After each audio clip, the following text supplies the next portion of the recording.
পরিস্থিতিতে অপারেশন সিঁদুর জরুরি ছিল বিশ্বের দরবারে সেই বার্তা দিতে 7 প্রতিনিধি দল গঠন নরেন্দ্র মোদী সরকারের। শাসক বিরোধী সাংসদদের নিয়ে তৈরি প্রতিনিধি দল বিদেশের মাটিতে ঐক্যবদ্ধ ভারতকে তুলে ধরবে।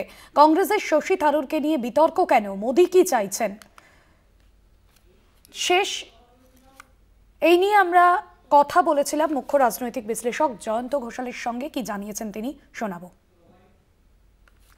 সংসদীয় দলের যে অবস্থান ঠিক হলো যে তারা বিভিন্ন দেশে এমনকি রাষ্ট্রসংঘে গিয়েও তারা জনমত গঠন করবে, বিশ্ব জনমত তৈরি করার ব্যাপারে ভারতের অবস্থান স্পষ্ট করবে। তখনও কিন্তু তৃণমূল কংগ্রেসের কোনো আপত্তি ছিল না, বা এটা নিয়ে এমন কোনো ব্যাপার নয় যে তৃণমূল কংগ্রেস সেটাকে বয়কট করা বা না পাঠানো, সেরকম কোনো বিষয় নয়। কিন্তু যেটা হয়েছিল, Mamata Bandyopadhyay chairperson of the parliamentary পার্টিও, মানে তৃণমূল কংগ্রেসের সংসদীয় দলেরও কিন্তু প্রধান হচ্ছে মমতা বন্দ্যোপাধ্যায়। তো মমতা বন্দ্যোপাধ্যায়ের সঙ্গে যখন আনুষ্ঠানিকভাবে যোগাযোগ হলো সেটা অনেক পরে।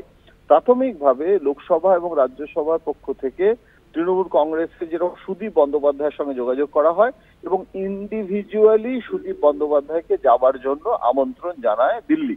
সুদীপ বন্দ্যোপাধ্যায় খুব বিনীতভাবে দিল্লিকে, নরেন্দ্র মোদী সরকারকে জানান যে আমি ব্যক্তিগতভাবে এটা ব্যাপার নয়, আপনারা মমতা বন্দ্যোপাধ্যায়কে আপনারা আমন্ত্রণটা জানান এবং তিনি ঠিক করবেন কে যাবেন, কেননা ব্যক্তিগতভাবে আমি যেতে পারছি না, তার কারণ আমি অসুস্থ।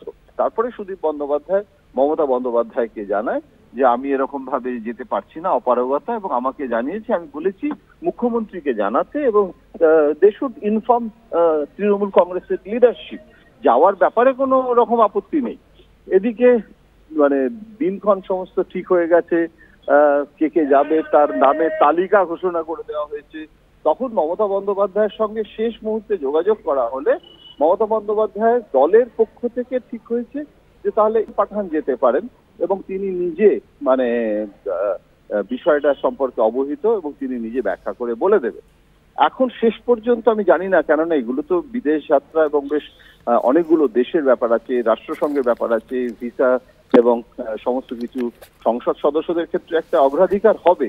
কিন্তু আমি শেষ মুহূর্তে যদি কোনো রকম বাতিল না হয়, তাহলে তৃণমূল কংগ্রেসের পক্ষ থেকে না যাওয়া বা বয়কট করা বা এটার প্রতি কোনো রকম ভাবে একটা বিরূপ অবস্থান নেওয়া, সেটা কিন্তু নয়।